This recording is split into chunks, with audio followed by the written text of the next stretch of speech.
magluwalhati sa dakilang pangalan ng ating Panginoon. Hallelujah. Hallelujah. Palakpakan po natin ating Diyos sa buhay. Sino gustong pagpalayan ng Panginoon? Sabi ng Diyos, lakas niyo daw palakpak niyo. Mas malakas, mas maraming biyaya. Amen. Naniniwala kayo doon? Amen. Tingnan natin. Okay, taas mga kamay. Iwagay-wagay. Sa Lord. Abutin yung mga dulo ng daliri ng mga nasa kaliwa, nasa kanan. Okay. Ikampay ang mga kamay. Ayan. Ayan, kampay lang. Hayaan yung may sumingaw. Okay. Sige, sama-sama tayo magpupuli tayo sa ating Panginoong Yahweh Shai. Amen? Ikakampay natin ang ating mga kamay sa paglikad. Amen? Nang mataas na mataas, aabutin natin ang langit. Amen? Glory to God! Hallelujah! Lumutod na tayo!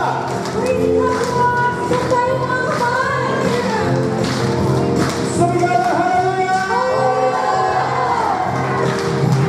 Tulad ng mga ina tayo ay lilipad. Di na papagod! Di na papagod ating magkakanta. Aling ng dalawa! Aling ng dalawa! Ng buhay at sila sa kalagat ng Diyos na higa. Halika! Lumipad! Higa na! Pagkain mo na!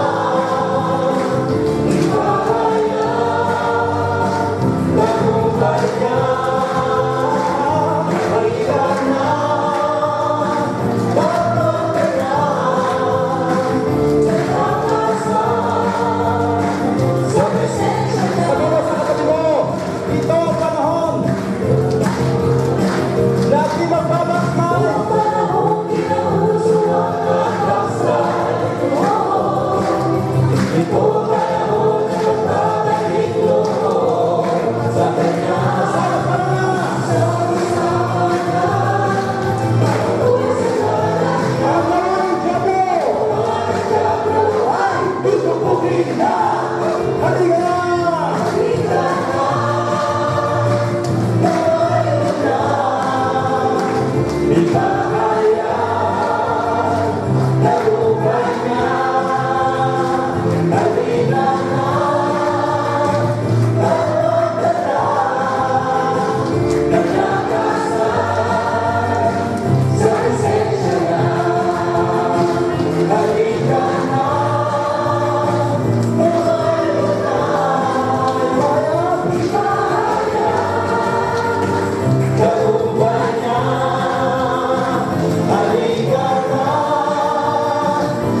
Sino po dito yung may mga problema? Kitang-kita. Hindi makapalakpak ng malakas. Okay. Sabi ng Diyos, ilapit mo ang lahat ng ito sa akin. Amen? Ang Diyos ang bahala. Kaya inalayan ko po ang bawat isa na tayo po ay sama-sama dumulog sa ating Panginoon. Itulog po natin ang ating mga problema, pagsubok. Dahil ito po yung kailangan ng Diyos. Ng ating mga problema kung paano natin mapagtatagumpayan ang mga ito. Dahil meron lang pong isa na makakatulong sa atin. Hindi po yung tunay niyong kaibigan. Hindi po yung kapitbahay ninyo. Hindi po yung mataas na tao na kilala ninyo. Kundi ang nag-iisa nasa taas. Amen. Ang ating Panginoong Yahweh El Shaddai. Kaya patuloy po natin siyang pupurihin, sasambahin. Alayan po natin ng pagsamba ang ating Diyos. Hallelujah.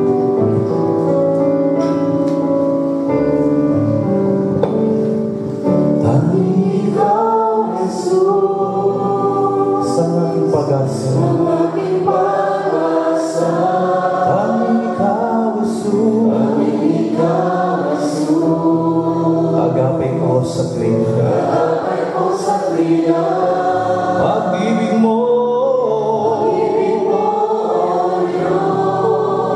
hindi nagbabago, ang awa mo, Jesus,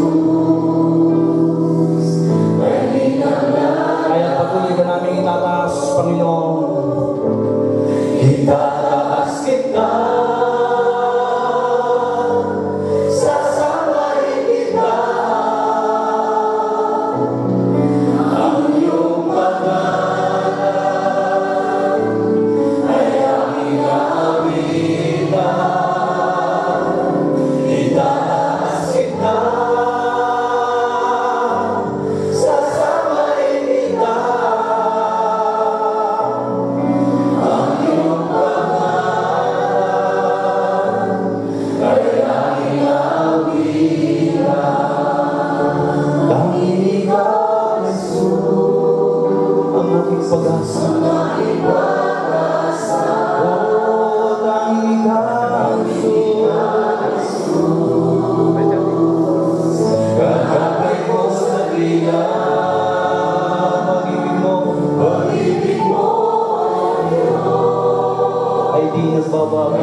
Ay aking gawin.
may buhay.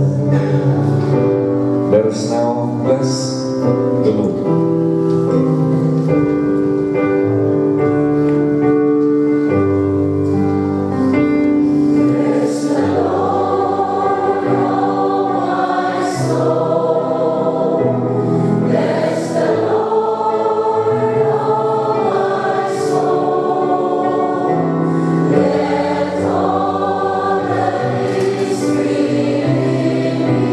Bless his soul.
mundo. Amen. Panginoon, batid namin nandito ka through the power of your Spirit. At ang iyong presensya, Panginoon, na siya nagpapabanal, nagpapasakdal sa bawat isa sa amin. It is your presence that sanctifies us, Lord God. It is your presence, O God, na siya nagpapabanal, maging sa lugar na ito na aming kinatatayuan. At maging ang sandali, because of your holy presence, ay nagiging holy. A holy hour. A holy moment, O God. Panginoon, pagpalain mo lahat na nagparito sa pangalan po ninyo. I-bless mo rin ang aming mga mahal sa buhay na nasa Pilipinas at nasa iba't ibang panig ng mundo. At pagpalain mo rin ang mabuting balita ang aming tutunghayan. At pagpalain mo rin ang aming mga kahilingang itataas sa iyo mamaya, Panginoon.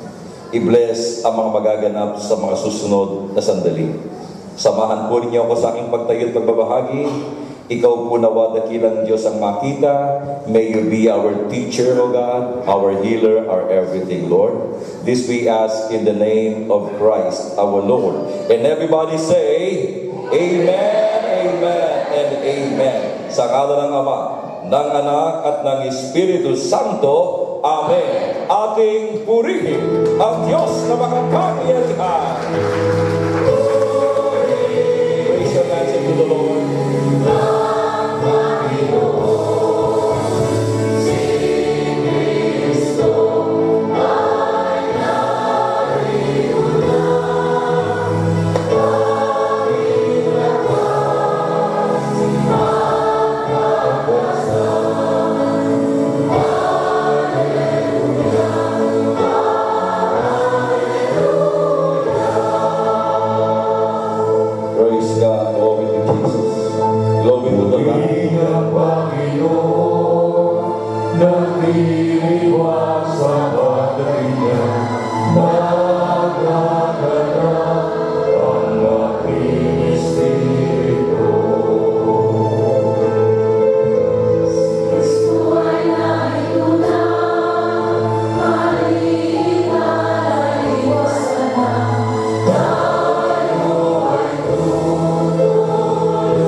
mabuting balita ng ating Panginoon.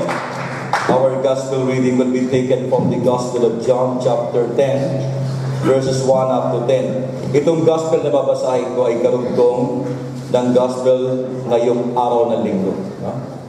Ang gospel ngayong araw ng linggo ay John chapter 10, verses 11 to 18. Pero ito po yung nauna doon sa gospel ngayon linggo, mga kapatid.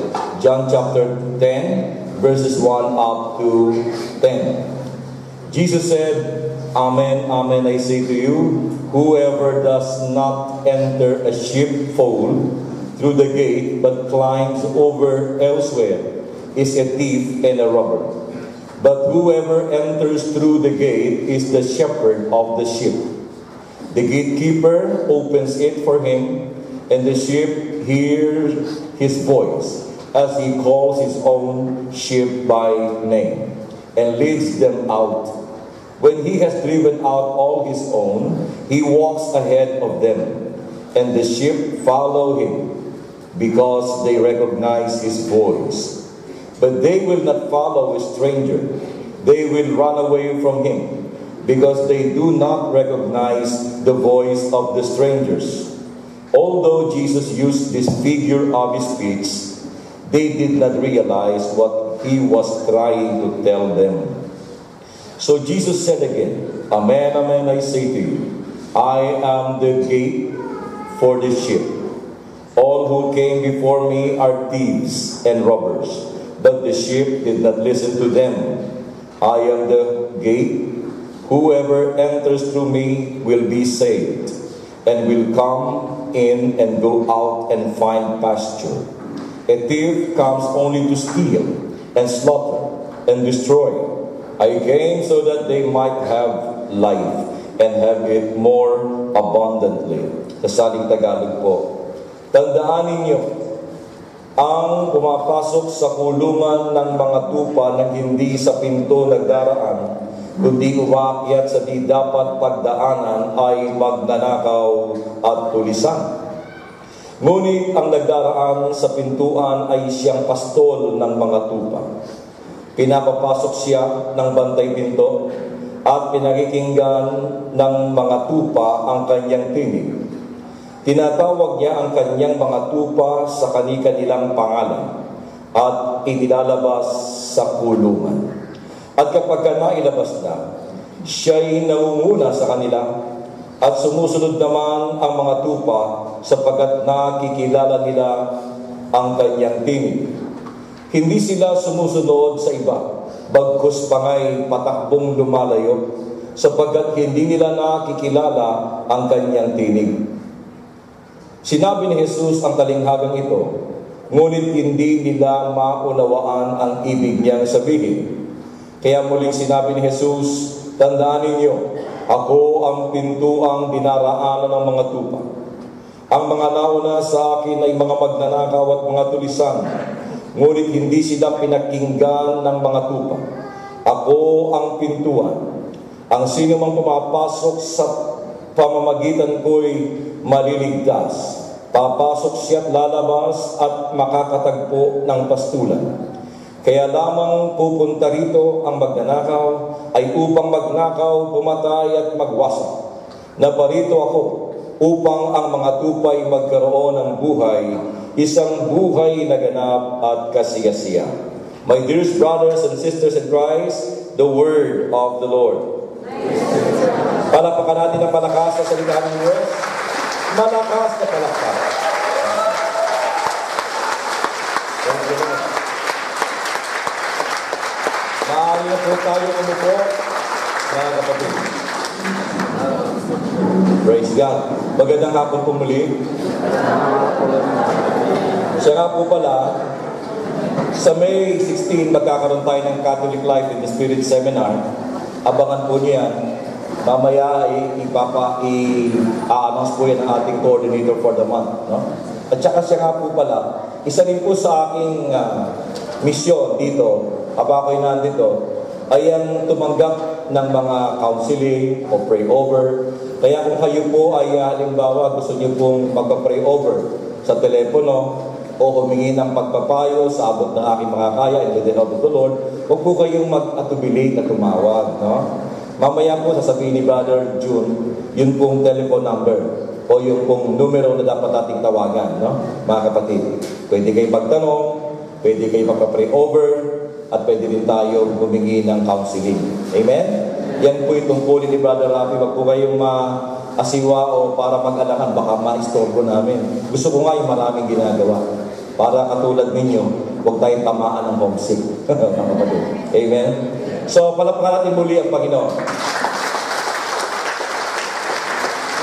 Akin pong ibabahagi sa inyo mga kapatid ko, yung pong tinatawag po nating dapat natin pong makilala ang ating mabuting pastor. Meron tayong inaawit, everybody ought to know, everybody ought to know, everybody ought to know who Jesus is. Napakahalaga nun.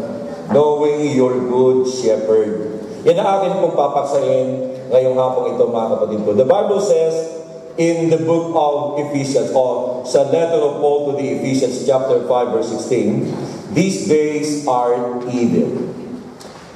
Mga kapatid ko, masama daw ang takbo ng mundo sa panahong ito. Take note, sinabi ni Paul 2,000 years ago. Ang tagal-tagal na. Bata pa ang mundo. Sabi nga natin, mas mabuti pa nung unang panahon, payapa. Hindi. Ayan, no?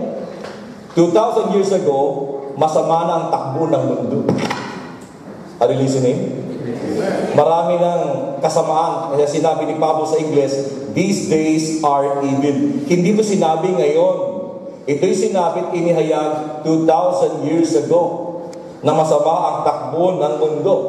At makalipas ang mahigit 2,000 taon, kung masama na ang mundo 2,000 years ago, mas napakasama ng mundo sa ngayon. Naalala ko sa isang teleserye na napanood ko sa TFC, Nathaniel. Yung batang anghel. Na nadisgrasya siya, bata pa lang, baby, at umakyat sa langit ang kanyang kaluluwa at naging kasama ng mga angels doon sa taas. Ang coordinator ng angels doon si Freddie Webb. Coordinator ng mga angels. Ngayon, nagbalikan na yung mga anghel na sinugo dito sa lupa, nagbalikan dun sa langit, masama mga muka, disappointed, discouraged, sapagkat sila po'y bigo. At ang kanilang report kay Freddie Webb, na siyang coordinator na mga anghel, wala na hong tumatawag sa Diyos doon sa lupa. Ang tao ay pasama na ho ng pasama. Kaya malungkot kami na bumalik dito sa langit upang ibalitang wala na hong pag-asa ang tao sa lupa. Sapagkat napakasama, these days are evil.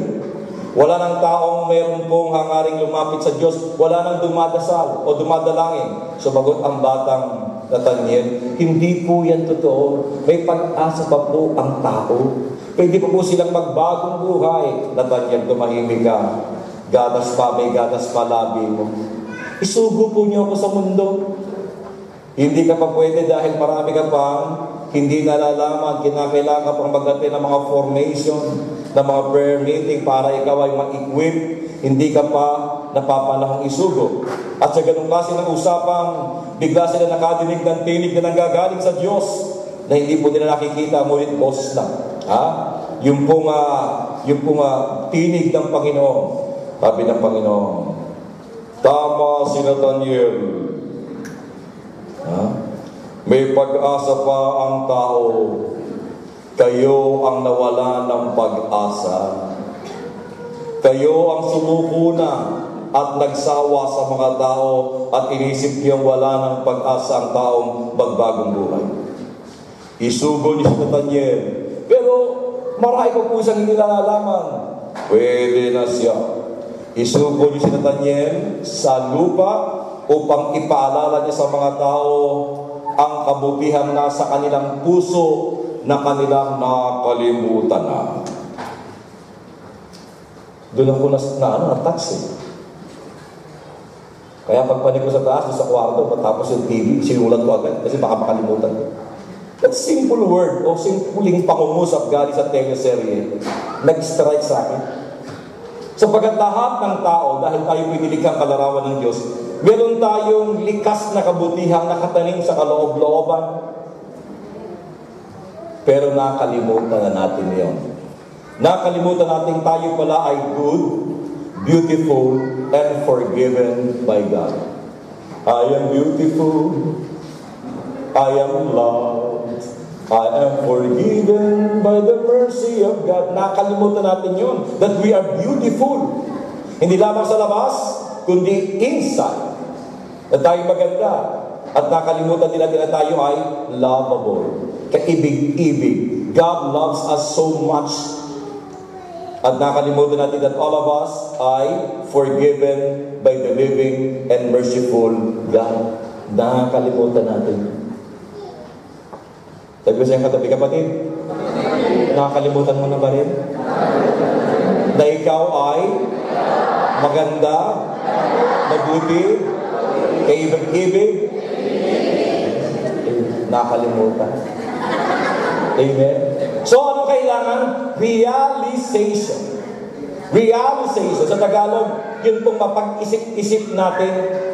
Marami tayong mga bagay na hindi na pag-iisip-isip. Marami sa atin, mga kapatid ko, ang nakakalimot, mga kapatid. Kaya nga napakahalaga yung realization. Yun nangyari sa libugang anak na iniwan niya ang kanyang ama. Namuhay siya mag-isa, iniwan yung kanyang ama, napakasakit na mawalay sa ama, at napakasakit sa damdamin ng isang ama, na mawalay sa iyo ang iyong anak, pero wala siyang magawa, sapagkat yung kanyang anak yun ang gusto. At nung nawala yung anak sa pili ng kanyang ama, nagkahirap-hirap, naging miserable, nagkawindang-windang ang kanyang buhay. At sa gitna ng kanyang paghihirap at miserableng buhay, doon siya nagkaroon ng realization. Napag-isip-isip niya, napagtanto niya, na malaki yung kanyang pagkukulang sa Diyos. Kaya sabi niya, babalik ako sa Ama. Yun ang kailangan natin. Nawa tamaan tayo lahat ng realization. Yung bang mapag-isip-isip natin ang katotohanan sumasa atin that deep within, tayo po ay mabuting tao. Amen. Kapag ka tinatanong ni Brother Mike, sino sa inyong gustong pagpalain, taasan ng kamay, may kasama pang woo! Kaya pagdating sa pangailangan at nagiging answered prayer, magaling tayo dyan. Pero nakakalimutan natin na ang Diyos ay hindi maramot. Our God is a generous God. Sabi nga natin, we can give without loving, but we cannot love without giving. Pwede kang magbigay na walang pagmamahal, pero hindi ka pwedeng magmahal na hindi ka magbibigay. Kaya sabi ng Panginoon, John 3:16, for God so loved the world that He gave His only begotten Son. Kaya ang Diyos, mga kapatid, hindi maramot. Our God is a generous God. Siya ang Diyos na nais niyang pagpalain tayo, sapagkat hindi nanuluwalhati ang Diyos kung tayo po'y nabubuhay ng miserable at nagkakandahirap-hirap sa buhay. Tutuksuin lang tayo ng tutuksuin lang tayo ng tao ng makamundo at nalalapastangan ang pangalan ng Panginoon. Ganyan ba nag-e-El Shaddai? Ganyan ba ang iyong Panginoon? Bakit naghihirap ka? Bakit di pa masahe? Wala ka. Bakit ka kinakapos? Bakit ikaw ay lubog na sa utang? Ganyan ba nag-e-El Shaddai? At ganyan ba nag-e-El Shaddai? Konting problema, long faces, hindi maipinta yung mukha, konting problema, akala mo si Atlas, na hindi magkanda-ugaga, na hindi magkangiti, na parang pasa ng sangdaigdigan. Ganyan ba, ganyan ba, ganyan ba? Amen. Kaya sabi ni Saint Irenaeus, and I quote, the glory of God is man fully alive. Naluluwalhati ang Diyos sa buhay ng isang tao, buhay na buhay, na kahit may problemang sandamakmak, nagagawang umiti at magpuri at umasa at magtiwala sa kanyang Panginoon. Amen. Ano ang pinakamainam na pulpito to give witness to God? Hindi ito. Ano ang pinakamainam na pulpito to give witness upang magpatotoo? Hindi ito, sapagkat dito madalas ang inyo napapakinggan mga answered prayers dito. Ang pinakamainam na pulpito o lugar to give witness to God ay yung kapag ka ikaw ay down na down, mabigat ang problema, punong-puno ng difficulties at punong-puno ng mga pagsubok sa buhay. Yan ang mainam na pulpito o sandali upang magpatotoo sa mundo. Why? Sapagkat sa gitna ng ating paghihirap, difficulties and tragedies, sa gitna ng mga matitinding pagsubok na ating pinagdadaanan, ang mata ng mga taong makamundo nakatingin sa iyo. Tingnan natin ngayon na. Tingnan natin yung pa-El Shaddai niya. Ngayong iniwan siya ng asawa niya. Ngayong nalugi negosyo niya. Tingnan natin kung baka praise the Lord pa yan. Tingnan natin. Kaya yun ang pinakamaina na paraan to give witness to God. At kapag nakita ng tao na sa gitna ng matinding pinagdadaanan, ay naroon pa rin yung ating pong attitude at yung ating pong ugali at paniniwalang alam kong may magagawa ang Diyos. Amen. At dahil alam kong may magagawa ang Diyos, at dahil alam kong kasama ko ang Panginoon, dapat na akong magalak at magpuri sa Panginoon because the Bible says, rejoice in all circumstances. And again, I say rejoice. Magalak daw ako. Nagagalak ako at nagsasaya, hindi dahil sa aking problema. Nagagalak ako at nagsasaya sa gitna ng problema, sapagkat sa gitna ng aking problema, meron akong Diyos na pinagtitiwalaan. Amen. At kapag nakita ng tao ang kahanga-hanga mong disposisyon at ang kahanga-hangang pananampalataya, sasabihin ng mga tao, grabe yung tao yan. Totoo pala yung El Shaddai. Amen.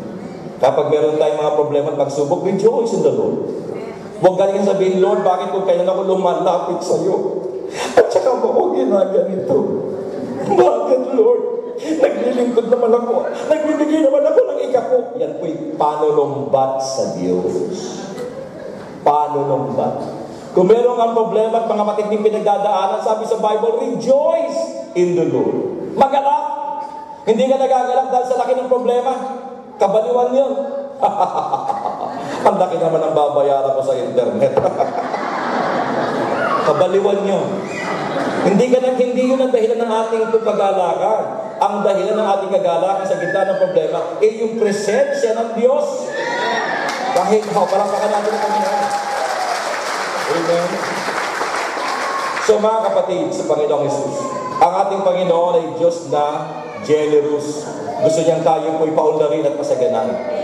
Amen. Ngunit tayo sa Panginoon na yung kanyang pamamaraan ang ating pong susundin. Sabi sa Biblia, mga kapatid ko, seek ye first the kingdom of God and all these things shall be added unto you.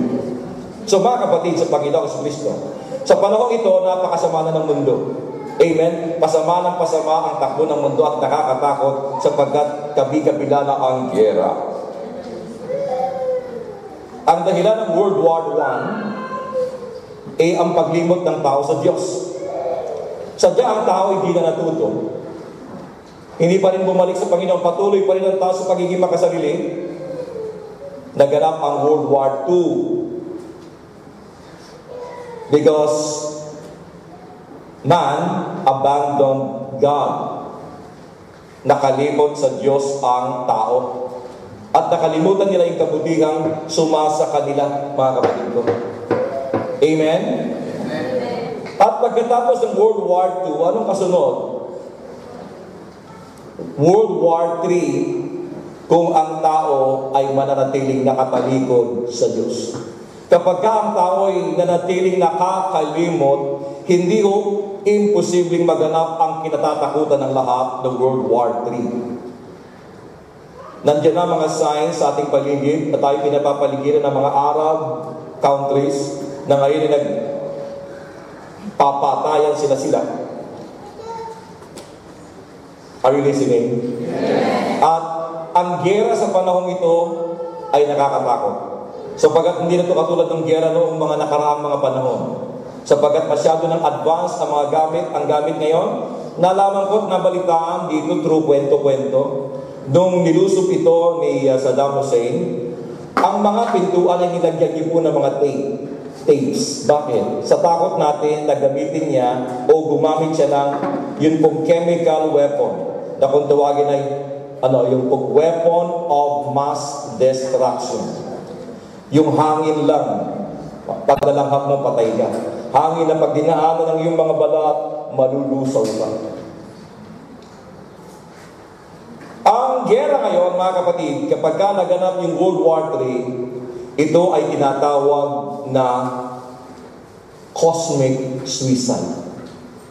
Cosmic. Pag sinabi cosmic, the world. Ang mundo ay parang nagpatiwakal o nag-suicide. World. Hindi na mass destruction. Buong mundo. Hindi lang ilang lahi o isang bansa ang natupok at mamatay. Buong mundo. Sapagkat ang sandata ng bawat makapangyarihang bansa ay may kakayahang wasakin ang mundo. And the Bible says, mga kapatid ko, lahat ng may simula, may wakas. Just lang ang walang beginning and no end. Ang mundong ito na may simula, may wakas. Ang hindi po natin alam kung paano magwawakas ang mundong ire. Ito ba'y magwawasak? Ito ba'y magwawakas sa pamamagitan ng mapaminsalang sandata ng sangkatauhan na pwedeng mangyari? Walang nakakaalam. Basta lahat ng may simula ay may wakas. At kapag ka dumating ang wakas, isang bagong Jerusalem ang ibababa ng Panginoon. Amen? Mga kapatid sa Panginoong Kristo, kabi-kabila, di man nyo makita talaga ng aktwal yung labanang fight between good and evil. Pero, every day, side by side, makikita po nyo yung labanan, the fight between good and evil ay nandiriyan. Sa mga tele-series na lang sa telebisyon, maging yan ay, ang pinapanood natin halimbawa ay yung mga comedy, actions, yung mga drama, maging cartoons, laging may bida at may kontrabida. Tingnan ang katabi. Anong karakter niyan? Bida o kontrabida? Bida-bidahan. O mahilig pagbida. Andun lagi, kapatid. Kahit yan ay cartoons o yung I'm Popeye the Sailor Man. Ang bida si Popeye. Sino ang bida? Brutus. Batman. Sinong kalaban ni Batman? Si Joker. Fernando po, sinong kalaban? Pakito. Kaya sabi ni Fernando, hindi ako kumakain ng palay. Binabayo ko muna. Amen. Kahit anong palabas sa TV, laging may bida na kumakatawan sa kabutihan at may kontrabida kumakatawan sa kasamaan. Ipinakikita yung realidad na sa ating paligid, maging sa ating pagkatao, may fight between good and evil. Tama mali? Sabi ng isang bahagi ng pagkatao natin, umaten ka. Sabi ng isang, huwag, darating siya. Naghihintay siya, huwag ka umaten. O sabi ng isa, tapusin mo, sabi ng isang pagkatao, uwi ka na, uwihi. Paalam ka kila Brother Aaron, sa'yo mo, iihi ka na, pero uuwi ka. Uwihi. Kaya ano nangyayari? Gaba, nahulog sa imbornal, natapilo, nadulas, nadukutan, gaba. Amen, mga kapatid. So maging sa ating pagkatao, meron pong fight o may tension between good and evil, mga kapatid ko.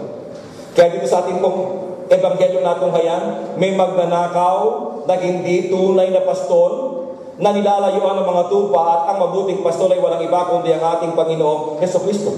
Itong fight of the century. Ito'y parang fight between good and evil.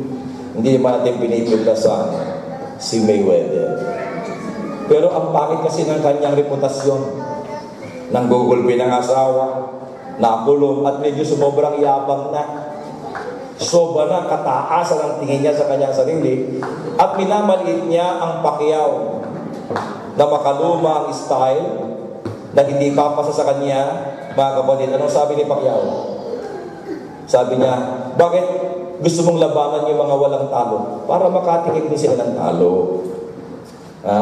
Tapos sabi pa ni Pacquiao, si David ang gumapi at tumalo sa higanting Goliath. Alam niyo ba kung gaano kalaki si Goliath? 9-footer. 9-footer, malaki pa kay Jabbar. Malaki pa kay yung mga panahon ng mga basketballista, mga kapatid ko. Malaki pa kay Chamberlain. 9-footer. Tapos nakasuot ng armor ng mga bakal at napakagaling sa larangan ng pangingipagdigmaan. Ang itatapat mo, batang paslit na may gatas pang labi na ang gamit, tirador, samantala ang gamit ni Goliath ay nangingintab na espada. Pinagtatawanan siya ni Goliath, pero sabi ni David, "You come against me with sword and arrow, but I come against you in the name of Yahweh." Sabay tinirador, mga kapatid. Di David si Goliath dito, gitna, mga kapatid. Bagsak si Goliath at pinugutan ang ulo ni David. So itong laban ni Pacquiao parang fight between good and evil. So let's pray for Pacquiao. Sapagkat si Pacquiao kumikilala na kay Lord, bagamat hindi nga po Katoliko ang kanya po pinaniniwalaan, pero at least ando naman ang Panginoong Jesucristo. At isa pa, karangalan din ng ating bansa kapag mananalo siya. Alam ko malulungkot kayo pag natalo si Pacquiao. Tama mali? Ako malulungkot talaga. Si Brother Ferdy, nag-buy 10 KD. Pay-per-view, mga kapatid. Pero kung mananalo siya, masasayahan ka. Amen? Palapakan natin ang Panginoon. So, the fight is there between good and evil. Araw-araw, mga kapatid ko. Amen? And Satan's mission, nakalagay sa Biblia, binasa ko, the Satan, sabi dito, ang mission ni Satan is only to steal, kill, and to destroy. But the Son of Man, pumarito para magbigay ng buhay. Ang mission ni Satan to steal, to kill, and to destroy. Sino kanyang papatayin? Sino kanyang pagnanakawan? Sino kanyang wawasakin? The apple of God's eye. Alam niyo, ang unang enkwentro ng Diyos at saka ni Lucifer ay naganap sa langit. Kaya nasabi ko, ang unang-unang kudeta ay hindi nangyari sa EDSA. Ang unang-unang kudeta o rebellion ay naganap sa langit. Sa katauhan ni Lucifer, kasama yung 1/3 of angels sa langit, sila po'y nagrebelde laban sa Diyos, nagkudeta. At sila po'y inihulog mula sa langit, mga kapatid ko.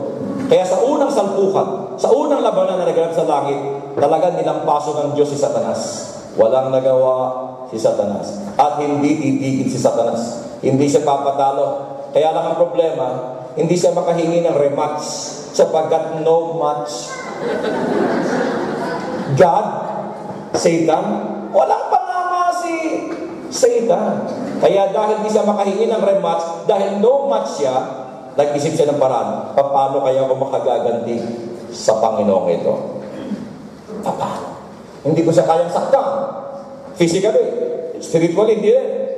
Kasi makapangyarihan siya. Paano kaya ako makakaganti at makabawi? Alam ko na. Para masaktan ko ng lubha, para masaktan ko ng todo, at para mabigyan ko ng kalungkutan ang Diyos na lumampaso sa akin, wawasakin ko yung kanyang nilalang na pinakamamahal niya, man.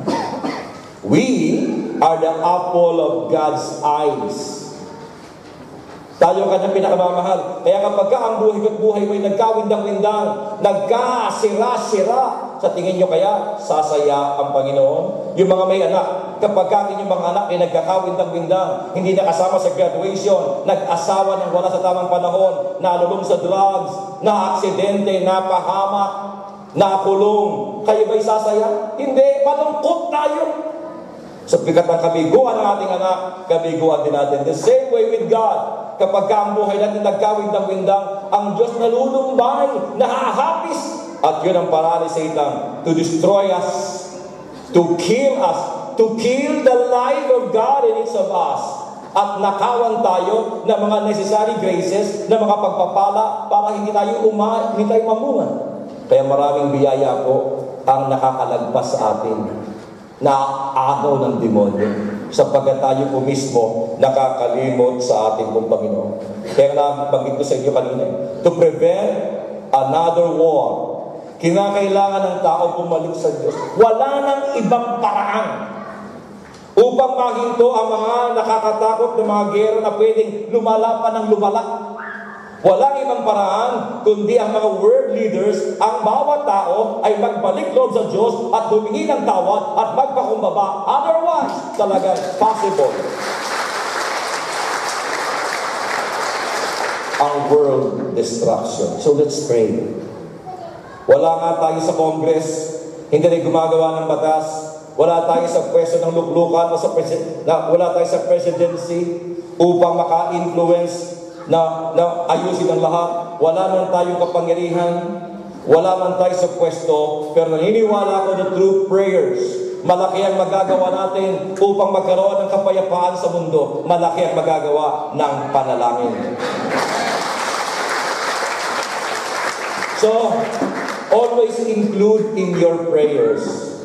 Hindi lamang dyan sa mga prayer requests na yan, kundi sa inyong mga private prayers o personal prayers, include natin yung world peace. Ipag-pray natin na hipuin ng Diyos yung mga namumuno. Ipag-pray din po natin hipuin ng Diyos ang mga isipan ng mga ISIS, yung mga leaders ng ISIS, yung mga leaders ng mga terrorist groups. Ipag-pray natin na hipuin ng Diyos yung leader ng MILF, yung leader ng mga bansang Moro, ang leader ng mga komunista, yung mga NPA. Pray for them. Di natin sila kilala, pero kilala sila ng Panginoon. At gusto ng Panginoon na sila'y maligtas, dahil hindi lang tayo mahal ng Diyos, baging ang mga tao na hindi natin kalahi, hindi mo karelihiyon, hindi mo kapanalig, mahal ng Diyos. For God so loved the world, at nais ng Diyos maligtas ang lahat. Sabi ng Panginoon, meron pa ako mga tupa na hindi kasama sa sheepfold na ito. Kailangan ko rin silang asikasuhin. Hindi lang tayo. Bagay mga Muslim brothers natin, love na love yun ang Panginoon. Born again, Iglesia ni Cristo. Lahat basta tao. Basta tayo sapagkat sa lahat ng tao, nakaukit ang fingerprint ng ating Panginoon. Nakabakat sa ating pagkatao. Because all of us are created in the image and likeness of God. Now, nabanggit ko nakaraang Monday sa gawain, what is the worst thing evil can do?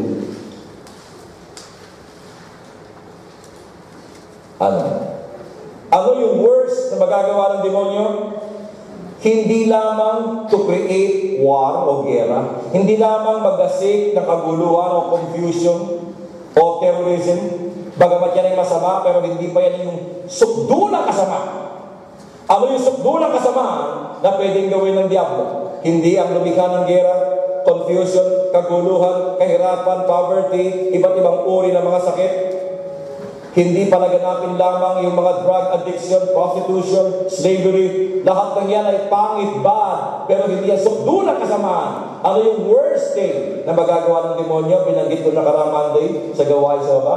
The worst thing evil can do is to kill God. And he made an attempt. 2,000 years ago on the bloody hill of Mount Calvary, sinikat ng demonyo na si Kristo'y inak out. At kumbaga sa isang singero, si Kristo sa labanang iyon noon ay parang si Rocky Balboa, Sylvester Stallone, nabugbog sarado, magang-maga, nakalupasay sa ring, sa lona, na parang walang sign para muling bumangon at makabawi at malagumpay. At nung siya po'y na-knock-out, binibilangan si Rocky Balboa ng referee, at ang bilang hindi 1, 2, pataas. Ang bilang, nagtataka si Satan. Bakit ang bilang ng referee ay mula pataas, pababa? 10, 8, o 9, 8. Ganyan ang bilang. Pababa ng pababa. Kaya nagtataka si Satan. Una, nagse-celebrate na siya. Nagtatasa na kamay, nag-knock-out. Pero nung binibilangan pababa, ang bilang, nagtataka siya sa Satanas. At habang pababa na pababa yung numero, si Jesus gumagalaw na parang boksikero, hirap na hirap. At bago dumating yung 1, nakatayo na ang Panginoon. Amen. And He is the champion. Amen. siya ang tagumpay. Pinagnasaan ni Satan na patayin ang Diyos sapagkat yan ang worst. Yan ang sukdulang kasamaan. Dahil kung ang Diyos ay hindi muling nabuhay, walang saysay ang ating pananampalataya. There's no such thing as himala. Walang himala kung hindi nabuhay ang Panginoon. Yan ang sigaw ni Nora Auto. Walang himala. Wala nga kung ang Diyos ay hindi nabuhay. Kung hindi muling nabuhay ang Panginoon, walang hiling o kagalingan yung sakit mo habang buhay na yan. Magdusa ka, hindi ka nagagaling, wala ka ng pag-asa. Kung ang Panginoon ay hindi muling nabuhay, ang isang taong napakasama, wala ng tsansa at wala ng pag-asa, makapagbagong buhay. Wala. Walang development, walang growth, wala. Kasumpa-sumpa ang buhay. Pero mabuting balita, God is risen. Jesus is alive. Kaya lahat ng mabuti ay magaganap sa buhay ng tao. Hallelujah. Ngayon, kung sa sukdulang sama na pwede niyang gawin na bigo siya, ibig sabihin, wala nang anumang kasamaan na pwede pang magawa ang demonyo sa buhay natin. Dahil yung sukdulang kasamaan na pwede niyang gawin, bigo siya. A total failure. Kaya ano pang kasamaan ang pwede niyang magawa sa atin? Wala, kundi takot-takutin ka. Tayo mo sa iyong katabi, kapatid. Takot ka ba kay Satanas? Huwag ka matakot sa akin. Di ba magagawa niya? Ang takutin tayo. Ang pagdudahin tayo. Amen. Kaya nga sabi ng Panginoon, love drives out all fear. Ang tao in love sa Diyos, walang takot, tatakot. No fear. Amen. Yung tunay na in love sa Diyos, walang takot. Di ba ganyan yung mga in love na in love, walang takot? Takot-takot sa nanay mo. Basta mahal kita. Ipaglalaban kita. Kaya kung meron ka daw mahal, ipaglaban mo. Kung dalawa sila, paglabanin mo. Hindi yan akin. Amen? So mga kapatid, wala nang sukdulang kasama ang pwedeng magawa ang demonyo sa atin. Dahil yung sukdulang kasama na pwede niyang gawin, natalo siya at bigo. Amen? Kaya nga, nandito yung ating Good Shepherd. Amen? Ang ating mabuting pastor, sabi niya, is the giver of life. Siya'y nagparito upang magbigay ng buhay na ganap at kasaya-saya. The giver of life. Our good shepherd is the giver of life. Life in all its fullness. Buhay na kasaya-saya. Sabi sa Biblia, I came that you might have life and have it to the full. Alam niyo ba mga kapatid ko, sabihin niyo, good shepherd. Yan. Alam niyo ba the oldest image na natagpuan tungkol kay Kristo ay itong kanyang imahe na mabuting pastol na itsura ay si Kristo may pasang tupa sa shoulder at ito po'y nakita na nakaukit sa mga katakumba. Alam niyo ba yung mga Christians noon, yung mga early Christians, nung sila'y pinapatay at pinipersecute, sila po'y nagtatago sa mga katakum, mga yungib na doon ginagawang libingan. Ang libingan noon ay loob ng kuweba. Doon pinapasok ang mga namamatay, yung kanilang katawan na nakabalot na parang mami. At ginawa yung taguan ng mga early Christians para wag silang patayin. At doon sa kanilang pamumuhay sa loob ng mga yungib na yon, doon sila sumasamba, nag-worship, doon nila ginagawa yung pagpipirapiraso ng tinapay, yung tinatawag nating Eucharist. At doon din po nila inuukit at sinusulat ang kanilang mga pananampalataya. At nadiskubre, mga kapatid ko, nung malaya ng mga Kristiyano, nakita na sa mga yungib na pinagtitipunan ng mga Kristiyano, pinagtataguan, nakita yung image ni Kristo na nakaukit sa mga wall, sa pader. Inukit nila. At yun ang oldest image of Christ. His image of being a good shepherd, na mayroong pasang-pasang tupa sa kanyang balikat, mga kapatid ko. At alam niyo ba, ang pastol, ikinukumpara ni Jesus ang kanyang sarili sa isang shepherd o sa isang pastol. Ako po'y nanggaling po ako sa Israel, nasa ko dyan, At nakita ko po doon sa mga disyerto, andun yung mga pastol. Hindi disyerto, yung pong mga, dinadala niya ang kanyang mga tupa sa mainom na pastulan niya, may mga grass, may mga damo-damo, at yung mga batis-batis doon niya dinadala. Sumusunod-sunod lang yung mga tupa, mga kapatid. At ito, ang trabaho ng shepherd na na-observe ni Kristo. Kaya ginamit niya yung image ng shepherd o ng pastol sa kanya kung paano siyang nakakalaga sa atin. Una, ang trabaho ng pastol ay pinakakain at pinaiinom ang kanyang mga tupa. Pinakakain at pinaiinom. Meaning to say, katulad ni Kristo, God provides for our bodily needs or nourishment. God satisfies our hunger and thirst. Ang Diyos ang siyang nagpo-provide sa ating mga pangailangan. Pumalakpak ang nakakaranas ng provision ng Diyos. Pumalakpak. Amen. Hallelujah. Next, ang pastol, iniingatan ang kanyang tupa. He cares for His sheep. Ganyan din ang ating Panginoon. God cares. Amen? God cares. Nagmamalasakit, iniingatan tayo ng ating Panginoon. Ano pa? Nauuna ang pastol upang akayin ang kanyang mga tupa sa mainam na pastulan. Hindi niya aakayin ang kanyang tupa sa tumunoy. Hindi niya dadalhin ang kanyang tupa sa mga lugar na maraming asong gubat para doon lapain. Dadalhin niya ang kanyang mga tupa sa isang mainam na lugar. Ibig sabihin, katulad ni Kristo, God guides our way. Ginagabayan tayo. Pinapatnubayan tayo. Ano pa? Binabantayan, mga kapatid, at pinangangalagaan. Binabantayan at pinangangalagaan. God watches over us. Day and night, hindi natutulog ang ating Panginoon. Siya'y laging gising. Nagbabantay ang ating Panginoon. He never dozes or sleeps. God is always awake, 24 hours a day round the clock. God is there watching us. Amen. Amen. And God secures and protects us. Tayo po'y kanyang iniingatan at pinangangalagaan. Mga kapatid ko, yan ang ginagawa ng Diyos until now. Kahit tayo po'y hindi karapat-dapat, kahit tayo po'y mailap at malayo ang loob natin sa Panginoon, hindi niya wini-withdraw itong kanyang tungkulin sa atin until now. Kahit tayo po'y nagwawala, kahit tayo po'y lumalayo sa Diyos at malayo ang kalooban sa Kanya, until now, pinagpapala tayo ng Diyos, binibigyan tayo ng provision, binibigyan ka ng trabaho, iniingatan, ginagabayan, binabantayan at pinangangalagaan, hindi lang tayo, kundi maging ang ating mga mahal sa buhay. Amen? Tanong, mga kapatid ko, nararanasan niyo po ba yan? Are you aware of that? Meron pong isang magkaibigan, yung isa preacher, yung isa Christian na rin, pero hindi siya preacher.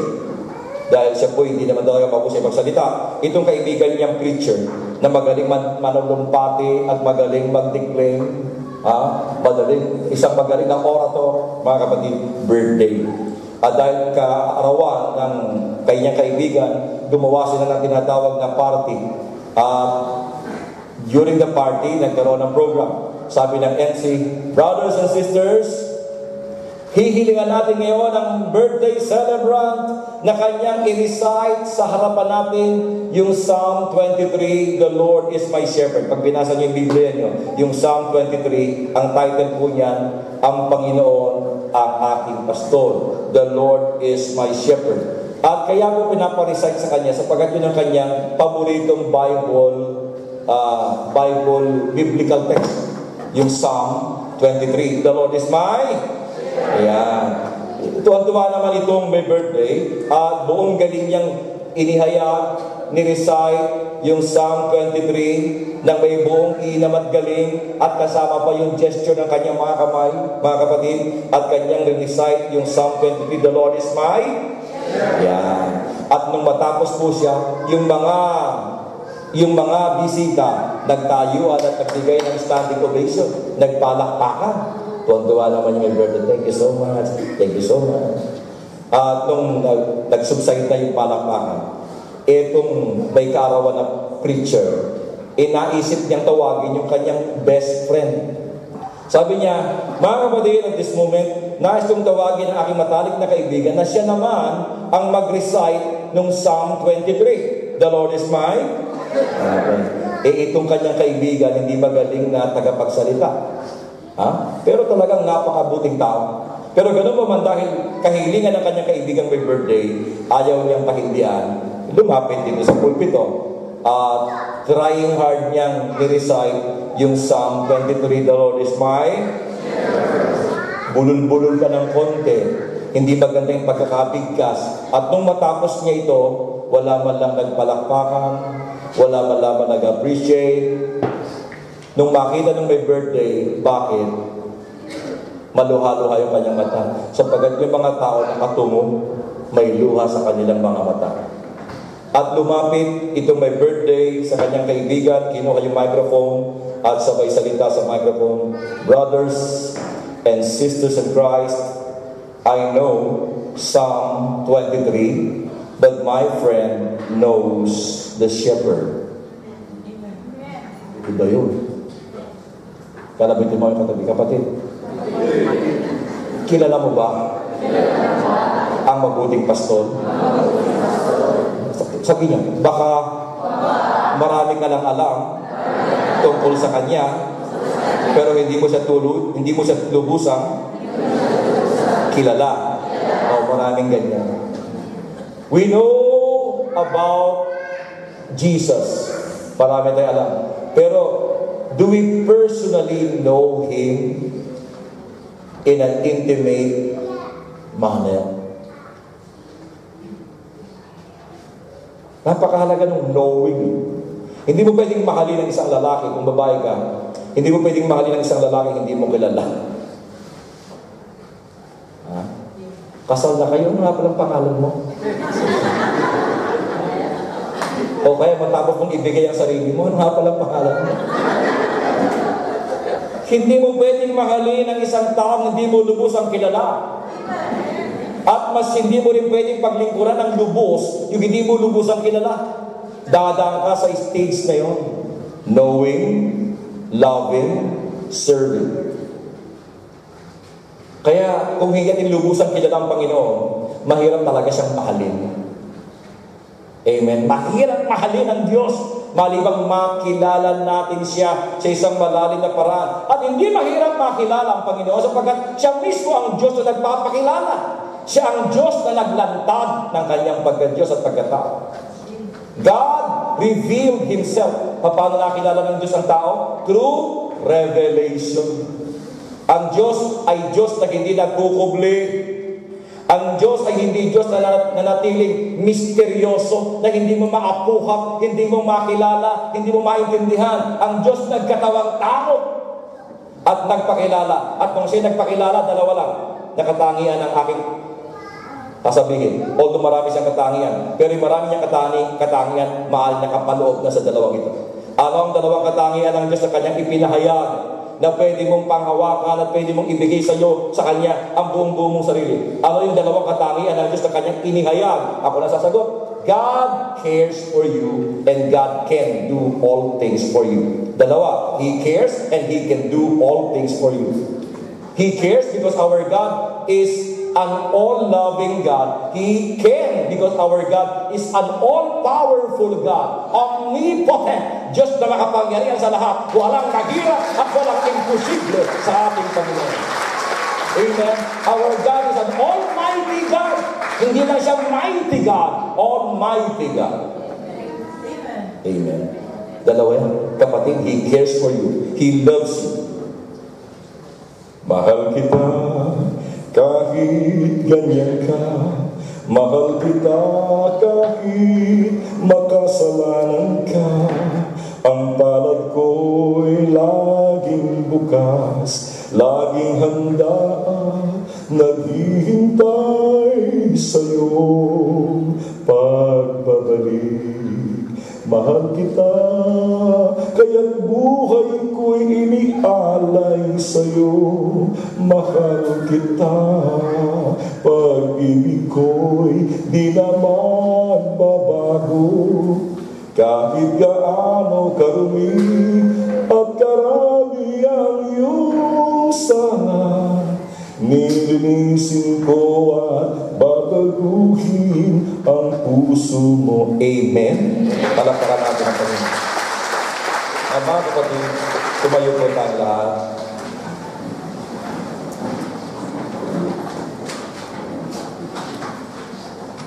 Andito si Lord. Hindi mo kinakailangan umakyat sa bundok ng Banahaw, sa bundok ng Kalbaryo. Hindi mo na kinakailangan puntahan ng Jerusalem para makapiling mo siya, because God is everywhere. God is with us. At yun nga ang katotohanang nakalimutan natin, kapatid. Sinabi ng Biblia, He will be called Emmanuel, which means God is with us. Nakalimutan natin yun eh. Yung katotohanan iyon na ang Diyos ay sumasa iyo. Sumasa Kanya. Sumasa ating lahat. Nakalimutan natin. Minsan may mga sandali kaya tayo natatakot, nangangamba, at nakakagawa ng pagkakasala sapagkat nakakalimutan natin kasama natin ang Diyos. At yun ang dapat nating alalahanin at mapag-isip-isip, kapatid. Ang Diyos ay sumasa atin. And because of that truth, mga kapatid, ikaw at ako, ang lahat ng tao, basically, mabuting tao. Amen. Kapatid, nawa sa pamagitan ng awiting ito, I pray na ang awiting ito ay hipan ng Holy Spirit ang bawat titik, kataga, at ang tono, upang ang awit na inyong mapapakinggan na siya ngayong papailan lang hanggang sa iyong kinatatayuan ay gamitin ng Diyos para mangusap sa iyo, kapatid. Pakinggan mo, as you close your eyes, listen. Ito'y para sa iyo. Close your eyes. Allow the Lord to minister at us. God is with us.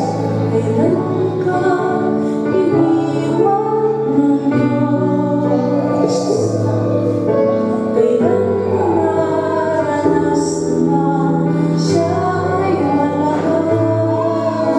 Anong sakit ang di niya nalamin? Yes, Lord.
simula pa sa loob, bahay bata ng ating ina sa loob ng 9 na buwan. Naroon ang kamay ng Diyos sa ating unti-unting nagbubuo hanggang tayo lumaki. Nakakahinga at nabubuhay tayo sa loob, bahay bata ni ina, hindi natin naiintindihan. Ni ang ating ina, hindi niya alam kung paano tayo nabubuhay. At nung eksakto na tayo 9 na buwan, ang unang-unang nag-welcome sa iyo sa mundong ito'y ang Panginoon. Paglabas mo sa sinapupunan ng iyong ina, ang bati ng Panginoon, welcome, anak. Congratulations. You are born winner. You are not born loser, anak. Kaya ka buhay, kapatid, sapagkat ikaw ay born winner. Ikaw ay mananagumpay ayon sa plano ng Panginoon. At sa katotohanan, hindi niya tayo iniwan. Kaya ang tanong niya, kailan ka ba niya iniwan? Kailan kita pinabaya? Anong sakit ang hindi ko pinagaling na dumapo sa iyo? Ang dami ng sakit ang dumapo sa atin mula pa bata. Pero here we are, malakas pa sa kalabaw. Sapagkat ang kamay ng Panginoon ang lumiligat, nagbibigay ng lakas sa atin.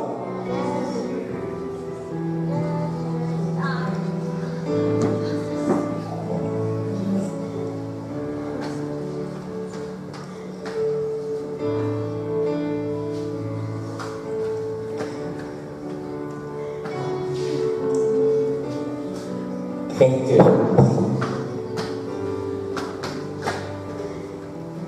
Now I realize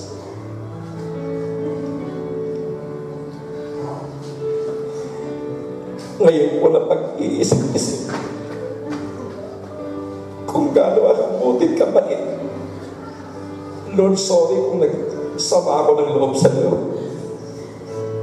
Sa mga sandaling sinisisi kita.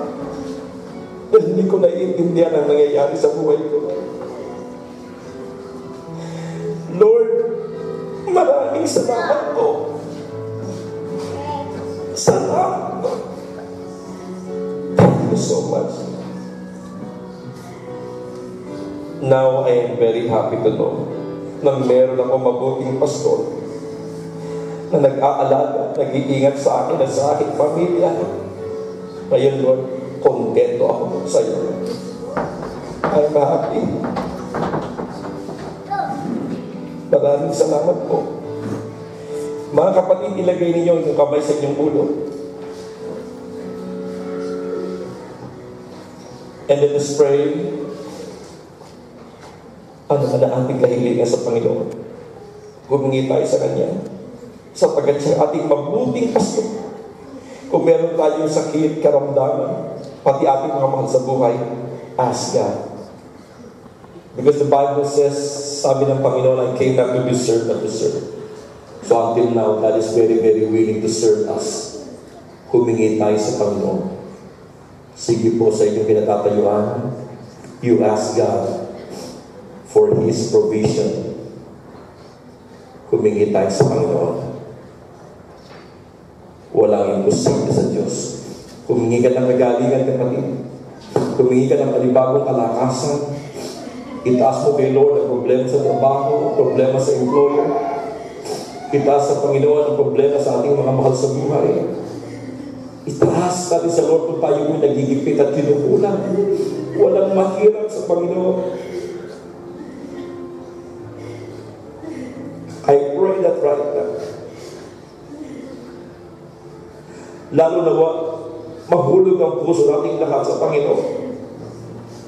Naway matutuwa nating ibigin si Jesus ng lubos-lubos. Lord, Holy Spirit, minister to your people. Sa lahat sa aming council of elders, all preachers, all workers, at sa mga attendees namin. Minister to us, Lord. Hipugin mo ang aming mga puso, ang aming mga kaluluwa. Hipugin po ninyo, Panginoon, ang bawat leader sa buong mundo. Panginoon, tulungan mo pong maganap ang kapayapaan. Naway wag nang lumubha ang mga digmaang nagaganap sa aming paligid. Nawa, Panginoon, masawata ang lahat ng ito. Hipuin mo ang mga puso't isipan ng mga ISIS group, the terrorist group, at ang mga word leaders na sakit at makasalilit, mga nangangamtang. Kapagaliin mong kapayapaan at naway ma-realize ng lahat ng tao ang kabutihan na sa aming kalooban na amin ang nakalimutan. Pagpalain nawa ng Panginoon ang ating bansa, ating Pangulo Aquino, at pagpalain ng Diyos ang ating nalalapit na Life in the Spirit Seminar. We pray na maraming kaluluwa ang magpa-register sa ating pong seminar na ito. And to God be the glory in Jesus' name. Amen. Tinataas ko sa iyo, Panginoon. Itaas natin ating kamay na hawak ng ating mga kahilingan. Ilabas naman yung mga prayer request, mga kapatid. Iwagay-wagay natin ang ating mga prayer request. Wagay-wagay ko natin dahan-dahan. Sabihin natin, Panginoon, inaangking ko na ang kasagutan sa aking mga kahilingan, nasulat man o hindi. Amen.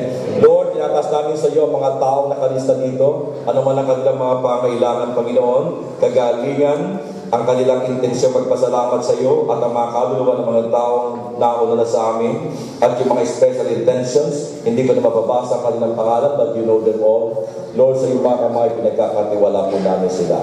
Sa ngalan ni Jesus, Amen, Amen, and Amen. Hallelujah. Okay, workers, na ating likumin yung mga prayer request at tawagin natin muna si Brother June para sa ating announcement. Pwede muna kayo maupo, mga kapatid.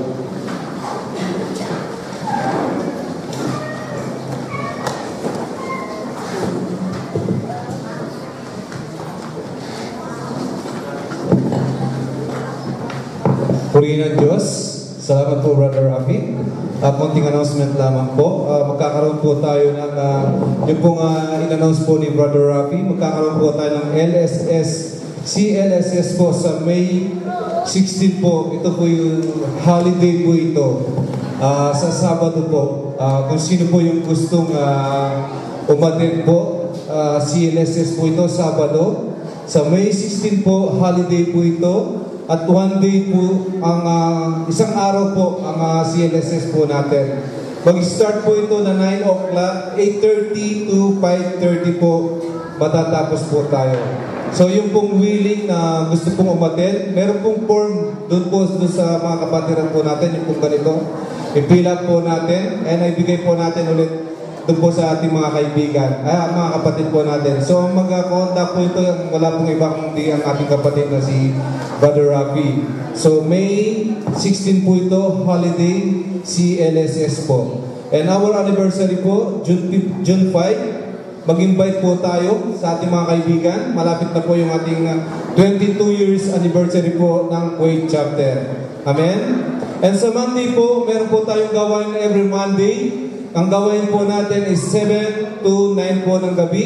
At ito po yung napakaganda po, yung pong teaching at turo po ng ating kapatid.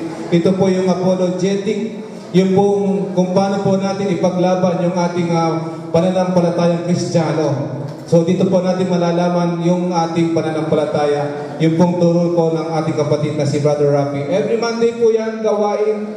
Ang oras po 7 o'clock ng gabi hanggang 9 o'clock po, every Monday po. Dito po sa basement ang gawain po natin.